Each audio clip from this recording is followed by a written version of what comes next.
ਹਾਂਜੀ ਸਤਿ ਸ਼੍ਰੀ ਅਕਾਲ ਸਾਰਿਆਂ ਨੂੰ ਵੈਲਕਮ ਟੂ ਐਚਐਸਸੀ ਕੰਸਟਰਕਸ਼ਨ।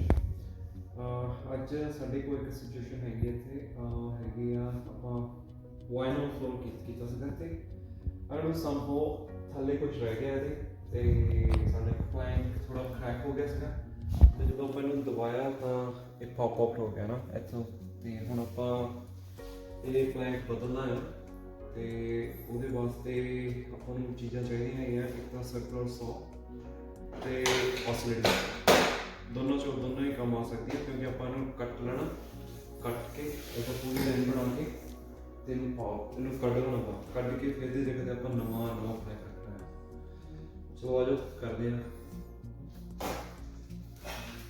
ਤੇ ਪਹਿਲਾਂ ਆਪਾਂ ਕੀ ਕਰਨਾ ਹੈ ਸਰਕੂਲਰ ਸੌ ਜਿਹੜੀ ਹੈਗੀ ਆ ਉਹਦੀ ਆਪਾਂ ਥਿਕਨੈਸ ਐਡਜਸਟ ਕਰ ਲੈਣੀ ਹੈਗੀ ਆ ਜਿੰਨੀ ਪਲੈਂਕ ਦੀ ਥਿਕਨੈਸ ਹੈਗੀ ਆ ਜਸਟ ਲਾਈਕ 1/4 ਹੈ ਨਾ उन्नी फिर उस हिसाब ਨਾਲ ਕੀ ਹੁੰਦਾ ਫਿਰ ਪਲੈਂਕ ਦੇ ਉੱਪਰ ਹੀ ਚੱਲਣਾ ਨੇ ਕੰਕਰੀਟ ਨੂੰ ਟੱਚ ਨਹੀਂ ਕਰਨਾ ਸੋ ਜੇ ਮਾੜਾ ਮੋਟਾ ਕਰੂਗਾ ਵੀ it's not a big issue ਤੇ ਫਿਰ ਆਪਾਂ ਦੇਖ ਲੈਣਾ ਹੈਗਾ ਕਿ ਆਹ ਹੈਗਾ ਪਲੈਂਕ ਇੱਥੋਂ ਤੁਰਨਾ ਹੈਗਾ ਆਪਾਂ ਇੱਥੇ ਤੱਕ ਜਾਣਾ ਹੈਗਾ ਇਹਨੂੰ ਸੈਂਟਰ ਤੋਂ ਆਪਾਂ ਕੱਟ ਲੈਣਾ। ਚਲੋ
ਹੌਲੀ ਹੌਲੀ ਕਰਕੇ ਇਹਨੂੰ ਬੜੇ ਆਰਾਮ ਨਾਲ ਪਿਆਰ ਨਾਲ ਕੱਢ ਲਓ। ਲਓ ਜੀ ਆ ਵੀ ਹੋ ਗਿਆ। ਉਹ ਆ ਦੇਖੋ ਆ ਸੀਗਾ ਸਾਡਾ ਜਿਹਦੇ ਕਰਕੇ ਇਹ ਸਾਡਾ ਪਲੈਂਕ ਜਿਹੜਾ ਖਰਾਬ ਹੋ ਗਿਆ ਥੱਲੇ ਡਰਾਈਵਰ ਸਕਰੂ ਰਹਿ ਗਿਆ ਜਿਹੜਾ ਕਿ ਇਹਦੇ ਵਿੱਚੋਂ ਨਿਕਲਿਆ।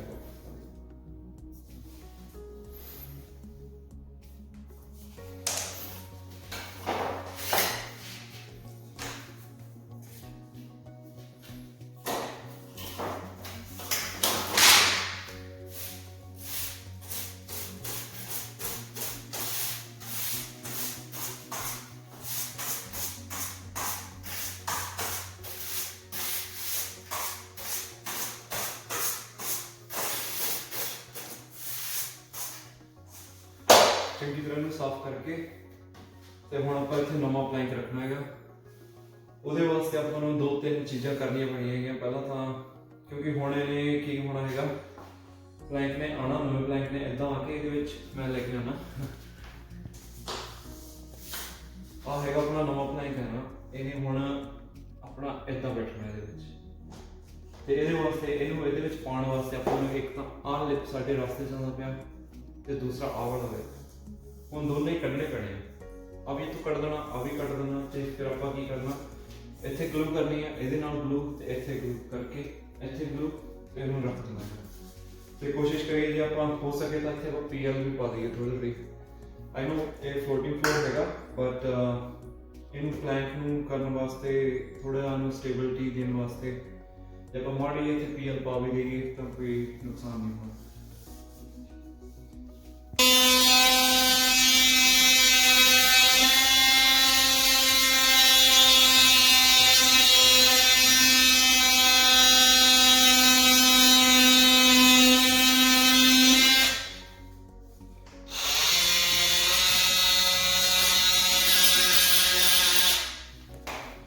ਤੇ ਬਾਕੀ ਤੁਸੀਂ ਜਿਹੜਾ ਮਾੜਾ ਮੋਟਾ ਰਹੇਗਾ ਤੁਸੀਂ ਸੈਂਡ ਪੇਪਰ ਨਾਲ ਸੈਂਡ ਕਰਕੇ ਨਾ ਇਹਨੂੰ ਕਲੀਨ ਕਰ ਸਕਦੇ ਹੋ।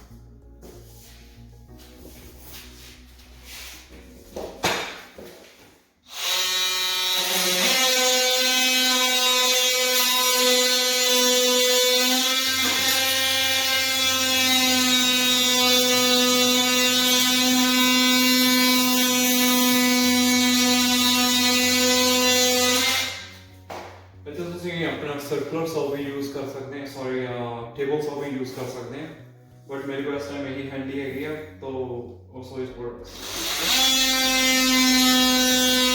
हमने ਆਪਾਂ ਕੱਟ ਲਿਆ ਹੈ ਆਲਰੇਡੀ, ਪਰ ਫਿਰ ਵੀ ਥੋੜਾ ਥੋੜਾ ਲਿਪ ਨਾ ਇਹ ਬਾਹਰ ਨੂੰ ਹੈਗਾ ਤੇ ਇਹਨੂੰ ਐਂਗਲ ਤੇ ਥੋੜਾ ਸੈਂਡ ਕਰ ਲਈਏ ਇਦਾਂ, ਜਸਟ ਅ ਰੈਗੂਲਰ ਸੈਂਟਰ ਕਰ ਦੇਣਾ।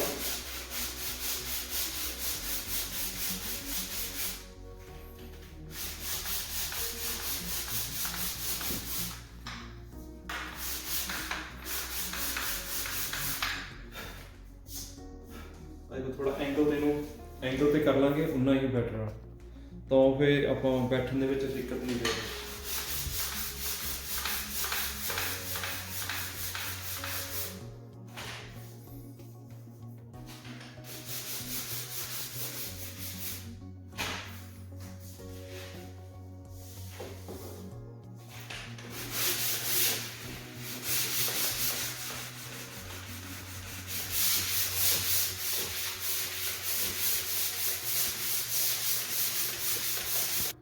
हाँ जी, आप हम ग्लू यूज़ कर लगे हैं, ये कितने मिल जाती होम डिपो मिल जाती है लिपिज है सुपर ग्लू, तो ये लिक्विड फॉर्म में होंगी है, तो बॉन्ड बहुत स्ट्रॉन्ग है।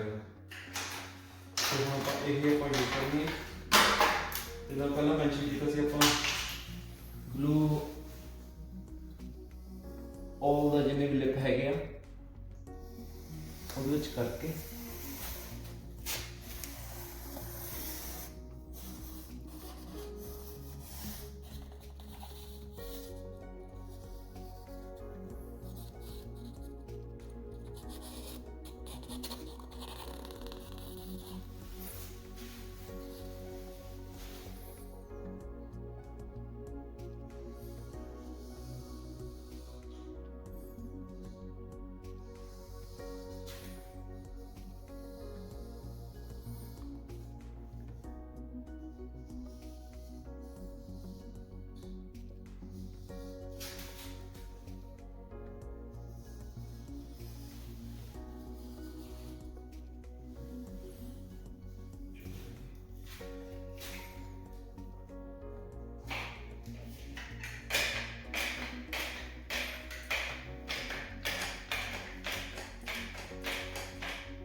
this is the final look. This is how it look like now.